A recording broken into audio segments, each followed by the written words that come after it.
آج میں آپ کے سامنے ایک ایسے بادشاہ کا ذکر کرنا چاہتا ہوں جس بادشاہ کی انجام کو دیکھ کر ہر ذی شان، ہر ذی شعور شخص اللہ کی قدرت کو تسلیم کیے بغیر نہیں رہ سکتا۔ وہ بادشاہ جو تاریخ کے اوراق میں محفوظ ہے اور جس کی حقیقت کو قرآن کھلے الفاظوں میں پیش کرتا ہے، اس بادشاہ کا نام ابرا ہے۔ یہ وہ بادشاہ ہے جو عقیدے کے اعتبار سے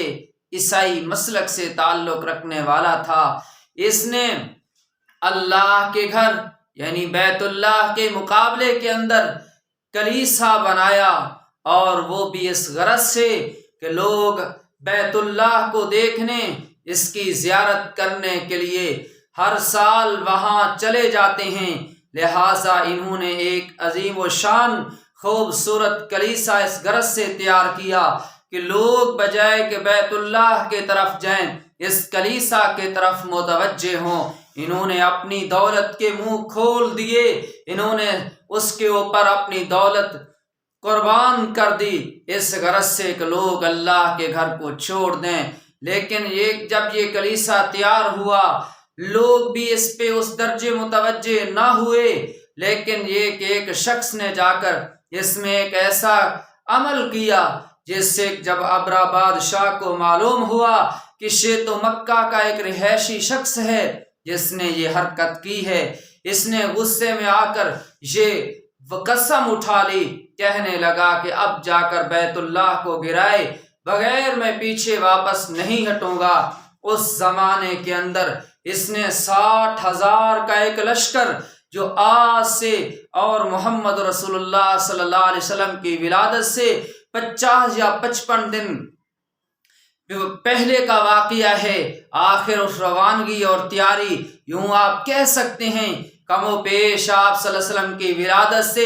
یہ 2 یا 2.5 مہینے قبل کا واقعہ ہے۔ جب آقا دو جہاں صلی اللہ علیہ وسلم کی ولادت ہوئی تو اس سے 2.5 یا 3 مہینے قبل کا واقعہ ہے۔ آپ یہ کہہ سکتے ہیں ابرا بادشاہ نے 60,000 کا لشکر لے کر اس غرض سے روانہ ہوئے، جا کر میں بیت اللہ کو گرا دوں گا، اس کو شہید کر دوں گا۔ راستے میں کوئی قبیلہ وہ ہمت نہ کر سکا ابرا کا مقابلہ کرتا۔ آخر کچھ قبائل کے لوگ اکٹھے بھی ہوئے، لیکن ان کو عبرتناک شکست کا سامنا کرنا پڑا۔ کچھ سردار اس نے جنگی قیدی بھی بنائے۔ بیت اللہ کو گرانے کے غرض سے یہ چلتا آگے بڑھتا چلا گیا، کوئی روکنے والا نہیں تھا۔ جب مکہ کے قریب پہنچا تو آپ صلی اللہ علیہ وسلم کے دادا جان حضرت عبد المطلب جو بیت اللہ کے متولی تھے اور اس کے اونٹ جو باہر چل رہے تھے،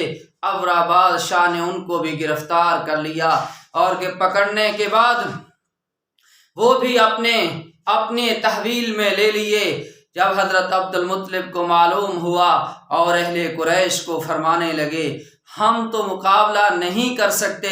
اس لیے تعداد بہت زیادہ ہے، ہماری تعداد بھی تھوڑی ہے، حالات و اسباب کے مطابق ہم اس پوزیشن میں نہیں کہ ابرا کے لشکر کا مقابلہ کر سکیں۔ لیکن جب ابرا قریب پہنچا تو آپ صلی اللہ علیہ وسلم کے دادا جان تشریف لے گئے، جا کر ان کے متکلم جو ان کے رہبر تھے، یا یوں کہوں کیونکہ ان کی زبان عربی تھی اور وہ اور زبان بولنے والے تھے، جو درمیان میں ترجمان تھا، حضرت عبد المطلب ان کو مخاطب ہوئے، فرمانے لگے بادشاہ کو کہو کہ میرے 200 اونٹ جو پکڑے ہیں ان کو چھوڑ دو۔ تو بادشاہ کو جب اس نے حضرت عبد المطلب کا کہنا سنایا کہ یہ تو یہ فرما رہے ہیں، اس وقت ابرا کہنے لگا میرے دل میں تو یہ تھا یہ بیت اللہ کے بارے میں کوئی سوال کریں گے، لیکن انہوں نے اپنے جانوروں کا سوال کیا۔ آپ صلی اللہ علیہ وسلم کے دادا جان نے فرمایا کہ ابرا میں تو ان کا مالک ہوں، اس لیے میں نے انہی کا سوال کیا ہے، یہ تو جس کو گرانے کے لیے آپ آئے ہیں یہ اللہ کا گھر ہے، میں اپنے اونٹوں کا سوال کرتا ہوں، یہ اللہ کا گھر ہے، اللہ جانے اور اس کا کام جانے،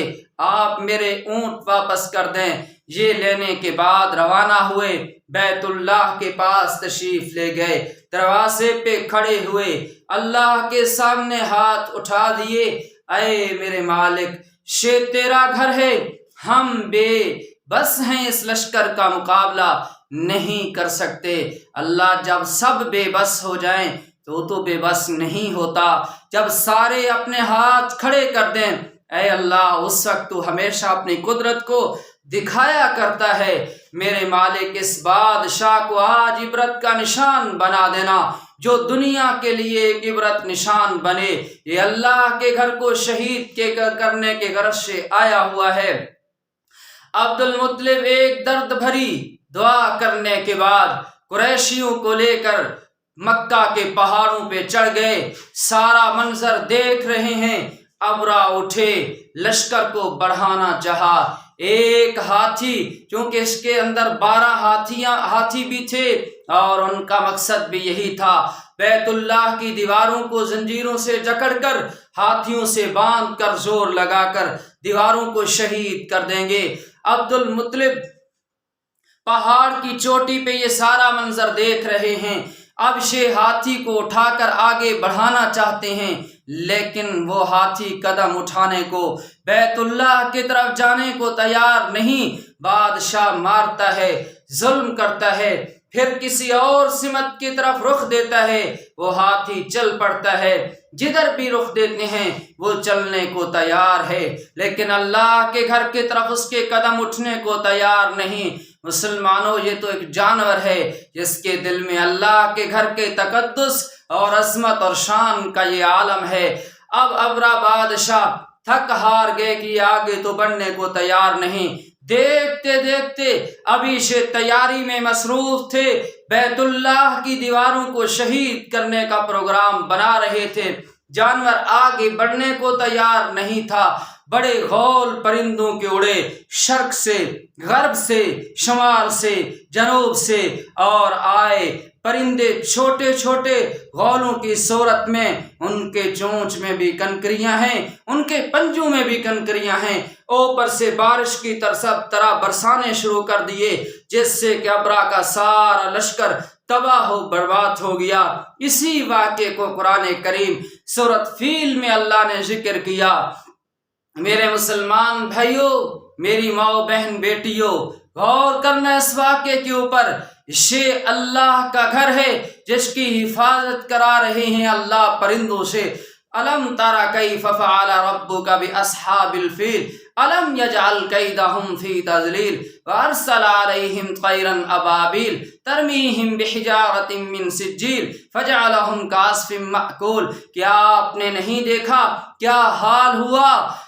فیل والے یعنی ہاتھی والوں کا انجام کیا ہوا؟ اللہ نے ان کی ساری تدبیروں کو چکنا چور کر کے دکھا دیا، یہ کہ بھیجے ان کے اوپر پرندوں کے غول، جنہوں نے آ کر ان کے اوپر پتھروں کے حصے برسائے، یعنی چھوٹے چھوٹے کنکریوں کی صورت میں بارش کی طرح برسا دیے۔ ابرا کا سارا لشکر تباہ و برباد ہو گیا۔ قرآن کہتا ہے اس طرح برباد ہوئے جیسے کہ ان کی مثال جانور چارہ کھاتے ہیں اور اس کے بعد جو گوبر باہر نکالتے ہیں، اسی طرح جیسے وہ بھونسے کی طرح وہ ملے اور گوبر کی طرح بنے ہوئے، اسی طرح گلے سڑے یہ سارا لشکر تباہ و برباد ہو گیا۔ مسلمانوں، اس میں ہمارے لیے عبرت و نصیحت یہ ہے، یہ اللہ ہے جس کائنات کا مالک ہے، بیت اللہ اللہ کا گھر ہے، بیت اللہ کے اندر اللہ کی وحدت و قدرت کی، اللہ کی قدرت اور بادشاہی کی طرف بلانے والے محمد رسول اللہ صلی اللہ علیہ وسلم ہیں۔ مسلمانوں، پیغمبر صلی اللہ علیہ وسلم کا دین حق ہے۔ اگر چاہتے سے ہو اللہ ہمارا وارث ہو، چاہتے سے ہو اللہ ہماری مدد کرے، چاہتے سے ہو اللہ ہماری مدد کرے، چاہتے سے ہو اللہ ہمارے اوپر رحمتوں کے دروازے کھول دے۔ لوٹو اللہ کی طرف جو اس کائنات کا بادشاہ ہے، او اللہ کے سامنے سجدہ ریز ہو جاؤ، جو اللہ اتنے بڑے لشکر کو چھوٹے پرندوں سے تباہ و برباد کر کے رکھ دیتا ہے۔